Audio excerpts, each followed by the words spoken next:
ಮತಗಳ್ಳತನ ಆರೋಪಕ್ಕೆ ಸಂಬಂಧಪಟ್ಟ ಹಾಗೆ ಕಾಂಗ್ರೆಸ್ಸಿನ ಪಾಲಿಗೆ ಸರ್ವೋಚ್ಚ ನಾಯಕ ರಾಹುಲ್ ಗಾಂಧಿ ಈಗಾಗಲೇ ರಾಜ್ಯ ರಾಜಧಾನಿ ಬೆಂಗಳೂರು ತಲುಪಿದ್ದಾರೆ. ಬೆಂಗಳೂರಿಗೆ ಆಗಮಿಸಿದ ಕಾಂಗ್ರೆಸ್ನ ಕೇಂದ್ರ ನಾಯಕ ರಾಹುಲ್ ಗಾಂಧಿಗೆ ಮಲ್ಲಿಕಾರ್ಜುನ ಖರ್ಗೆ ಸಾಥ್ ಕೊಟ್ಟಿದ್ದಾರೆ. ಎಐಸಿಸಿ ಅಧ್ಯಕ್ಷ ಮಲ್ಲಿಕಾರ್ಜುನ ಖರ್ಗೆ ಇಬ್ಬರು ನಾಯಕರಿಗೆ ಸ್ವಾಗತ ಕೋರಿದ್ರು. ರಾಜ್ಯದ ಉಪಮುಖ್ಯಮಂತ್ರಿ ಡಿಕೆ ಶಿವಕುಮಾರ್ ಕೆಲವೇ ಕ್ಷಣಗಳಲ್ಲಿ ಫ್ರೀಡಂ ಪಾರ್ಕ್ನಲ್ಲಿ ಭಾರಿ ಪ್ರೊಟೆಸ್ಟ್ ನಡೆಯುತ್ತೆ, ಪ್ರತಿಭಟನೆ. ರಾಹುಲ್ ಗಾಂಧಿ ನೇತೃತ್ವದಲ್ಲಿ ಮತ ಚೋರಿ. ಬೆಂಗಳೂರಿಗೆ ಆಗಮಿಸಿದ ರಾಹುಲ್ ಗಾಂಧಿ ಒಂದಷ್ಟು ಸ್ಥಾನಗಳು ಇಲ್ಲದೆ ಇದ್ದಿದ್ದರೆ ನರೇಂದ್ರ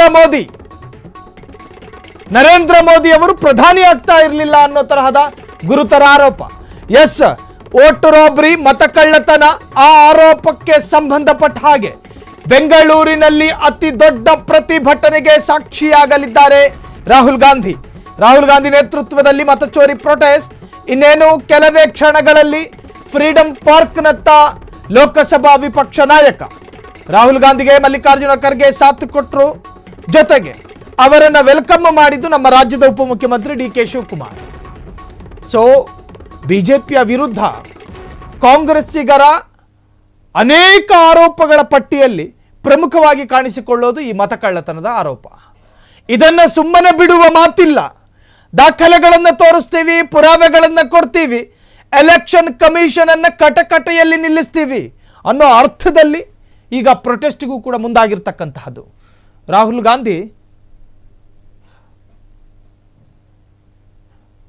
ಗಾಂಧಿ ಈಗಾಗಲೇ ಬೆಂಗಳೂರಿಗೂ ಕೂಡ ಆಗಮಿಸಿದ್ದಾರೆ. ಈ ಕಾರ್ಯಕ್ರಮವನ್ನು ಉದ್ದೇಶಿಸಿ ಈಗಾಗಲೇ ಸಾರಿಗೆ ಸಚಿವರು ರಾಮಲಿಂಗಾರೆಡ್ಡಿ ಮಾತನ್ನ ಪ್ರಾರಂಭ ಮಾಡಿದ್ದಾರೆ. ನೋಡ್ಕೊಂಡು ಬರೋಣ. ಅದನ್ನೆಲ್ಲ ಕೂಡ ಸಂಪೂರ್ಣವಾಗಿ ನಿಷೇಧ ಮಾಡಿದ್ರು. ಫ್ರಾಕ್ಸಿ ವೋಟು ಕೂಡ ಹಿಂದೆ ಏನಾಗ್ತಿತ್ತು ಅದನ್ನು ಕೂಡ ನಿಲ್ಲಿಸಿದ್ರು ಅವರು. ಅಂಥ ಶೇಷನ್ನವರು ಇವಾಗಿದ್ದಿದ್ರೆ ಮೊನ್ನೆ ನಡೆದಂಥ 2023ರ ಚುನಾವಣೆಯಲ್ಲಿ, ಪಾರ್ಲಿಮೆಂಟ್ ಚುನಾವಣೆಯಲ್ಲಿ, 24ರ ಪಾರ್ಲಿಮೆಂಟ್ ಚುನಾವಣೆಯಲ್ಲಿ ಶೇಷನ್ ಥರದ ಒಬ್ಬ ಎಲೆಕ್ಷನ್ ಕಮಿಷನ್ ಇದ್ದಿದ್ರೆ ಈ BJP ಪಕ್ಷ ಅಧಿಕಾರಕ್ಕೆ ಬರ್ತಿರಲಿಲ್ಲ, ನರೇಂದ್ರ ಮೋದಿ ವಿಪಕ್ಷದಲ್ಲಿರ್ತಾ ಇದ್ದರು.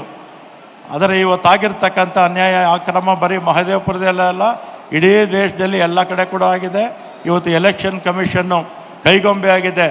ಯಾವ ರೀತಿ ಇಡಿ ಸುಮಾರು 1 ವರ್ಷದಿಂದ ಸುಪ್ರೀಂ ಕೋರ್ಟ್ ಅನೇಕ ಬಾರಿ ಚೀಮೋರಿ ಹಾಕಿದೆ, ಅದೇ ರೀತಿ ಇನ್ಕಮ್ ಟ್ಯಾಕ್ಸ್ ಡಿಪಾರ್ಟ್ಮೆಂಟು, ಅದೇ ರೀತಿ ಎಲೆಕ್ಷನ್ ಕಮಿಷನ್ನು, ಮತ್ತು ಇದೆಲ್ಲ ಕೂಡ ಈ ದೇಶ ಸ್ವಾಯತ್ತ ಸಂಸ್ಥೆಗಳೆಲ್ಲ ಇವತ್ತು ಕೈಗೊಂಬೆಗಳಾಗಿ BJPಯವರು ಅವರೇ ನಾಮಿನೇಟ್ ಮಾಡೋದು ಎಲೆಕ್ಷನ್ ಕಮಿಷನ್ಗೆ. ಅವ್ರು ಹೇಳ್ತಾರೆ, ಅವ್ರ ಮಾತು ಕೇಳೋರನ್ನೇ ನೇಮಕ ಮಾಡಿಕೊಂಡು ಇವತ್ತು ಚುನಾವಣೆ ಅಕ್ರಮಗಳು ಆಗ್ತಾ ಇರೋದನ್ನು ನಾವು ಎಷ್ಟೇ ಪ್ರತಿಭಟನೆ ಮಾಡಲಿ, ಎಷ್ಟೇ ದಾಖಲೆ ಕೊಡಲಿ, ಎಲ್ಲವನ್ನೂ ಕೂಡ ನಿರಾಕರಿಸುವಂಥ ಕೆಲಸವನ್ನು ಮಾಡ್ತಾಯಿದ್ದಾರೆ. ಇದು ಪ್ರಜಾಪ್ರಭುತ್ವಕ್ಕೆ ಮಾರಕವಾಗಿರ್ತಕ್ಕಂಥದ್ದು.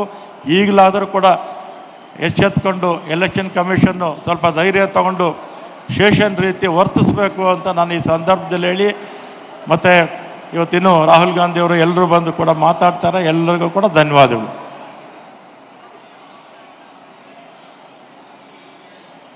ಸನ್ಮಾನ್ಯ ರಾಮಲಿಂಗಡಿ ಸಾಹೇಬರಿಗೆ ಧನ್ಯವಾದಗಳು. ಈಗ ಸಭೆಯನ್ನು ಉದ್ದೇಶಿಸಿ ಶಿವಾಜಿನಗರ ವಿಧಾನಸಭಾ ಕ್ಷೇತ್ರದ ಶಾಸಕರಾದಂಥ ಸನ್ಮಾನ್ಯ ರಿಜ್ವಾನ್ ಅರ್ಷದ್ ಅವರು ಮಾತನಾಡಬೇಕು ಅಂತೇಳಿ ಮನವಿ. ಇನ್ನು ಕೆಲವೇ ನಿಮಿಷದಲ್ಲಿ ನಿಮ್ಮೆಲ್ಲರ ಕ್ಷಣದ ಸುದ್ದಿಗಳಿಗಾಗಿ ಫ್ರೀಡಂ ಟಿವಿ ಸಬ್ಸ್ಕ್ರೈಬ್ ಮಾಡಿ, ಲೈಕ್ ಮಾಡಿ ಹಾಗೂ ಫಾಲೋ ಮಾಡಿ. ಹೊಸ ಸುದ್ದಿಗಳ ನೋಟಿಫಿಕೇಶನ್ಗಾಗಿ ಬೆಲ್ ಐಕಾನ್ ಮೇಲೆ ಕ್ಲಿಕ್ ಮಾಡಿ.